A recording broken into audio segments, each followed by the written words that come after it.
Before this episode begins, over the next couple of months, I am looking specifically for parents, educators, and librarians whose lives or whose children's lives have been personally impacted by book bans.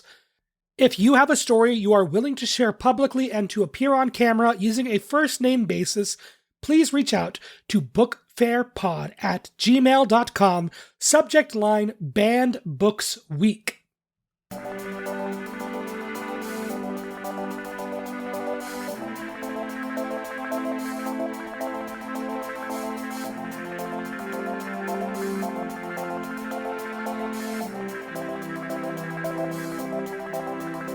Welcome to the Book Fair podcast. My name is Anthony, and this show is all about children's literature and the freedom to read. This week we have an interview with Barbara Carroll Roberts, author of When George Washington Bowed to the New Nation. Next week we will have a regular episode covering new book releases as well as another interview on Friday. Make sure to follow the podcast wherever you are currently listening to stay up to date on the latest news in children's literature. Now, let's begin with this week's interview.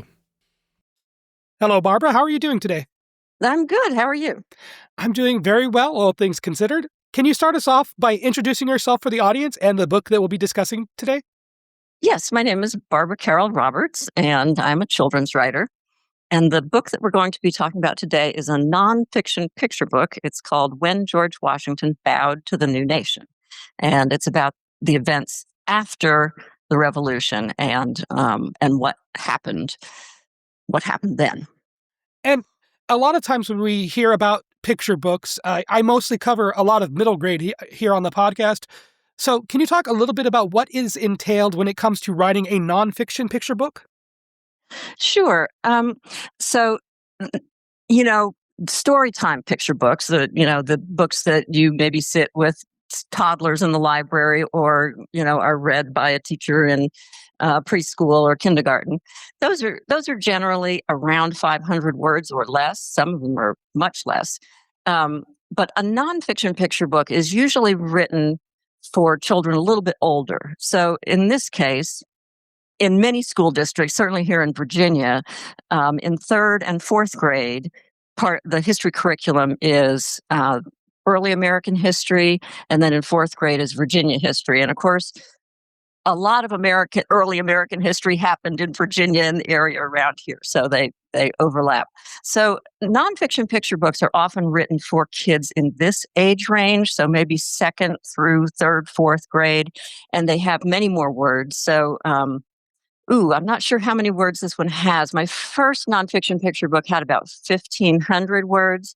So about, 3 to 4 times more words than you would have in a regular storybook. And a lot of times when writing picture books, you're looking at a younger audience. Do you see that writing nonfiction picture books, do you see it as a challenge to condense things down to 1,500 words? Or maybe as a challenge for writing for an audience between second and fourth grade as opposed to writing something for middle grade where you have a little bit more prose to work with? Sure. Well, yes and no.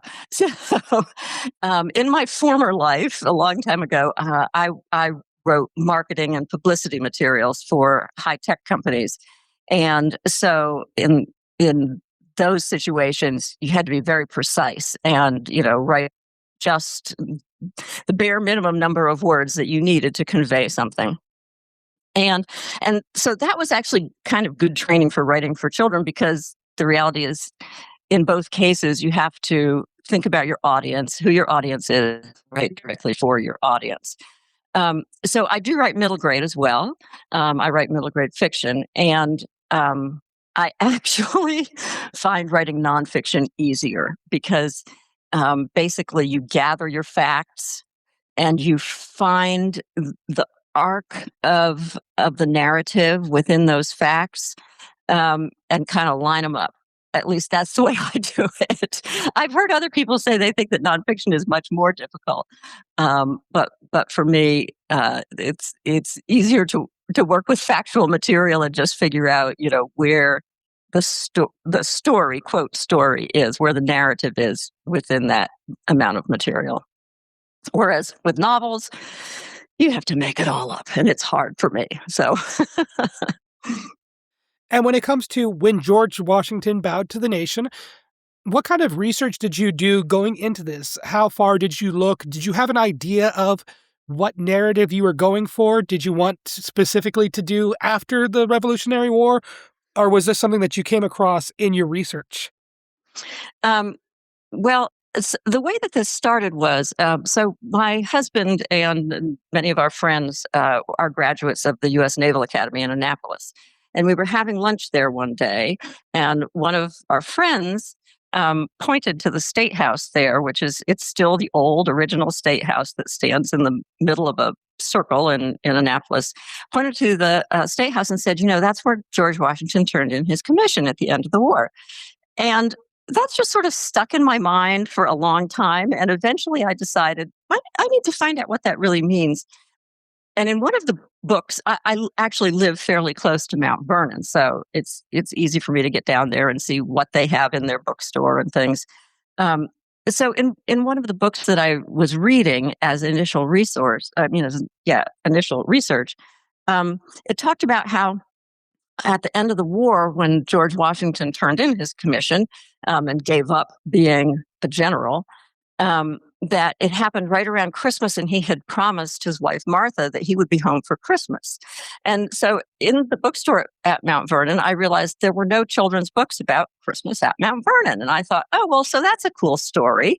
It can be George Washington kind of heading home, trying to get there for Christmas, and then, what Christmas would have been like.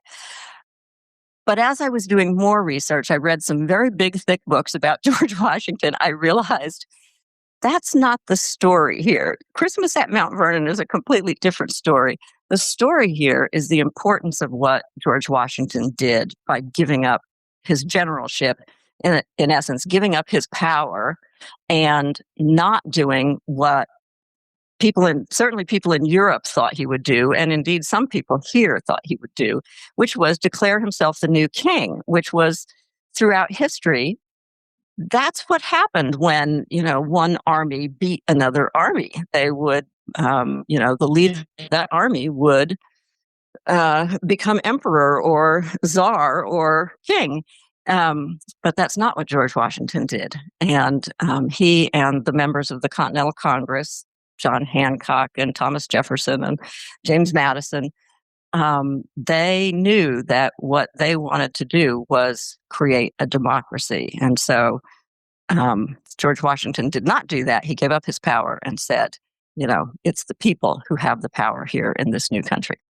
And with the release of this book, it's coming at a very important time in this country with the 250th anniversary since the Revolutionary War. And the idea of George Washington relinquishing the power as general and giving the power to the people in a democracy, that is a very powerful message. Can you talk a little bit about what it feels like, what it means for you writing this story, and kind of the message of where power lies that you're hoping young readers will take from it? Okay, that's a big question. I will say I want to give a little bit of kudos to the publisher, Creative Editions, because I turned this, or my agent sent this book to them just a year ago in January. And for a picture books usually take several years from the time the text is in until the illustrations are done. And Creative Editions said, we want to get this out for the 250th anniversary year. And they just really compressed the publishing cycle. And the illustrator, Anne Yvonne Gilbert, who did a gorgeous job, she just hurried up and got it done. And so I'm extremely grateful that it's coming out this year. Okay, let's see. To answer your question,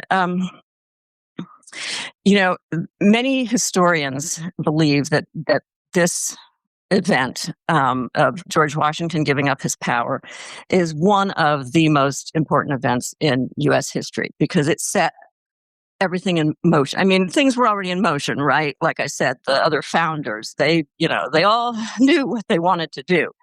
But that didn't necessarily mean that's what was going to happen, right? And So the fact of George Washington doing this, of giving up his power, it really did cement, we are establishing a democracy. And, thinking about that now, from here we are 250 years later, this is how our country has been to us, right? Many generations later, this is what we're used to.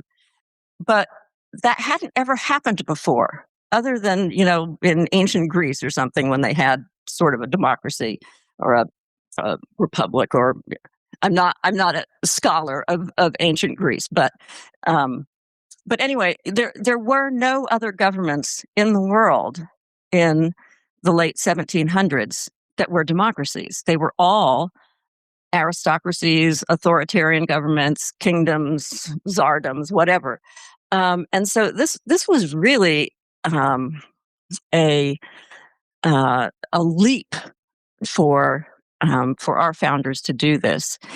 And so I hope that is what I can convey a bit, that this really was an unusual thing, and it was a very thought out, and it wasn't something that just happened. It's what was, very carefully planned and thought out. And this is what we want to do. We do not want to have a king anymore. We don't want to have someone tell us what's going to be taxed and what the laws are. We want to establish that for ourselves. And Barbara, before I go into this next question, I do want to preface it that I believe that art is inherently political, and I know that politics can be a very sensitive subject. We can cut this if you don't want to, or if you don't want to go into it. It's okay. Obviously, this is a political book. It's also a children's book, and so I am cognizant that, of people are going to think different ways about it. But this is factual history. It is our history. And so I hope that it will be accepted as that. And I'm happy to answer your political question. So go ahead. Thank you. I was going to keep it, fairly tame. A lot of times I talk about how children are far more aware than people give them credit for. And a lot of times people don't really see how heavy politics can impact their lives. And obviously right now we have a very divisive figure as the president of the United States. And this message of George Washington relinquishing his power as general and establishing a democracy can come across as a very inspirational message for young readers, but it can also reflect the narrative that some adults are putting out there that the current president, Donald Trump, is often overexerting his power. Can you talk a little bit about this idea of writing something that is poignant to the time and is, as you said, is factual, only presenting the facts, and maybe what some parents or educators can do to help address these complex emotions and complex thoughts for young readers? Well, I think my sister-in-law is a developmental psychologist who specializes in early childhood education. And I've had discussions about, books and relating to kids before. And one of the things that she's always said is, if you can relate back to the children themselves, that's the best way to bring things across. And so I would think that, that trying to ask, if a teacher or a librarian or a parent has read this with their kids, I would hope that they would then discuss things like, well, why do you think the American people wanted to choose a democracy? And what did it mean? What does it mean that the people have power as opposed to a single person? What's the difference there? So I'm not sure if I'm actually answering your question, but yeah. It's okay. It's perfectly fine, Barbara, because you kind of touched on something perfectly, and I was writing this down as you said it, but that idea of guiding the conversation with questions, not instilling a personal bias, but allowing the children to come to their own conclusions based on a conversation as opposed to simply telling them what to think about something. I think that that's definitely the strength of of literature for young readers, as well as the duty of educators who are there to help develop young minds. Is this kind of like touching on what you were getting at there? Yes, I think so. I think, there are all kinds of wonderful books that, as we know, and as the authors intend, they are entertainment, and that's wonderful. But then there are also many, many books that have, whether they're fiction or nonfiction, have thematic material, have factual material, um, whatever, opinions even, that um, that are worth discussing with kids. That it's, I guess I would say, what's the point of writing something like this unless you want to really engage with young minds and ask them to think about this, to think about, well, what did it really mean that George Washington did this? What would have happened if he hadn't? What would have happened if he had decided, well, I think I will be king now? How do you think that the population would have responded at that time? I can tell you that Thomas Jefferson said, if Washington had tried to do that, that basically the country would have devolved into something similar to what happened after the French Revolution, just anarchy, because after going through 8 years of war in order to get rid of a king, having someone else step in and say, "Well, I'm the king now," just wouldn't have gone down very well. Um, anyway, I'm sort of turning myself in circles, but I do think I always thought when my children were small, I remember thinking, "Gosh, they're just like little scientists. They're discovering the world all the time. They're turning over rocks and they're looking at birds and they're doing whatever." I think it's the same thing with learning history in a way that if we try to show how it was at that time, um, th- that that brings up new thoughts and ideas in kids of, well, let's see, what would I have done in that place, or how would I have reacted if this and this happened? And Barbara, I think that does tie into another thing that you brought up earlier, which was writing nonfiction picture books and including only factual information, while at the same time kind of weaving a narrative.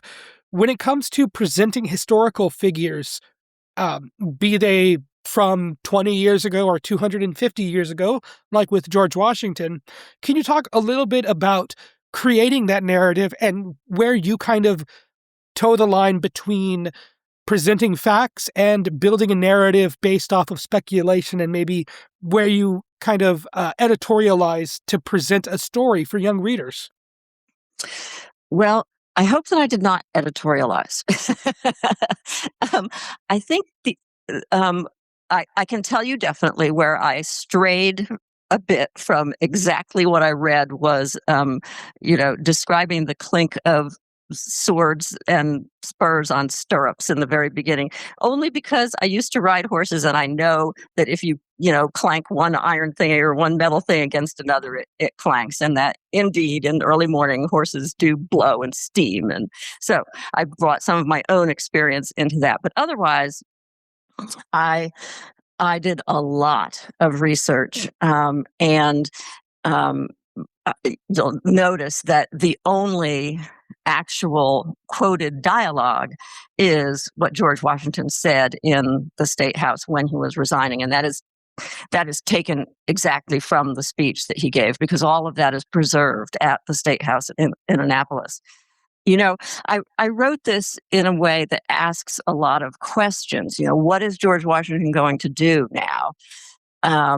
Will he declare himself the new king? What do people think? And I wanted to show um, almost the veneration that people had for him. He really was held up as just an extraordinary figure, the savior of our country. People did, as he was walking by, they would bow down to him and they would want to touch him. He really he was like the rock star of the 1770s and 1780s. So I guess what what one does when writing this kind of material is picking and choosing. So, so one of the books that I read, this biography of Washington, was 800 pages. Well, distilling 800 pages, into a picture book, you can't do that.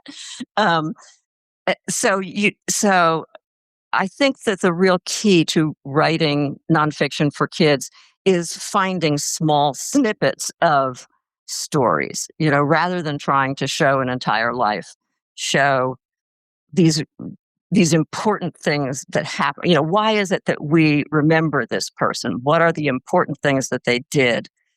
And just try to capture those small, well, I mean, it's not a small incident, it's a huge incident, but it's in the terms of an entire lifetime, just this one small event.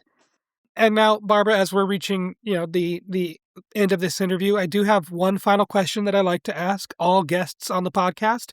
It's a little more open-ended, so feel free to also take some time to get your final words out if you'd like. Okay. And that question is, Barbara, how do you see yourself and the work that you do as a writer? I guess what I've tried to do is, here's what I'll say. So, we hear all the time that you should write what you know. Well, that would be a very small amount of stuff for most of us. My feeling is you should try to write about what you're interested in. So, my first book, I actually wrote for my daughter because both of my kids were very athletic, and our son had, this was 20 years ago now. Our son had all these books, about boys who played every different sport under the sun. And when our daughter got to 6th or 7th grade, she just stopped reading for pleasure because she couldn't find any books about, quote, girls like me. There were books that had sports, girls playing sports, but it was kind of the background. It wasn't, a girl who is just focused. Basketball is life. And so I decided to write that. And I had to do a lot of research, but I was spending all my time inside gyms watching our daughter and her teammates play. So there was my research. So I think for me, I am not a prolific writer. I don't write constantly, but I find small things that interest me and then go after that. I could do research forever. I love doing research. But yeah, so my second novel is about a girl who is really fascinated by insects, who convinces her school to plant a pollinator garden. Well, I'm a gardener. I've been a gardener since I was a little kid, working with my parents, and over the years, I've learned more and more about the importance of native plants in our gardens, and that that's what supports the pollinators and the birds, and the whole food cycle. So but it was easy for me to do a deep dive into that to learn more about that. I think I guess that's what I would say, is that I find things that really interest me, and then I start doing research. Thank you. That was an interview with Barbara Carroll Roberts. Her new book, When George Washington Bowed to the New Nation, is out now. You can learn more about Barbara and her work at barbaracarrollroberts.com. If you appreciate the work being done on this show, there are a number of ways to show your support. First, you can like, comment, or follow wherever you are currently listening to help push the show to new listeners. Second, you can follow us on Instagram, TikTok, and Blue Sky at BookFairPod. Lastly, you can follow the show on Patreon at patreon.com/thebookfair. Following is free, and there are no posts hidden behind a paywall. Of course, the best way to help the Book Fair podcast is simply to share it with a friend, an educator, or a young reader in your life. Thank you so very much for listening, and as always, I'll talk at you next time.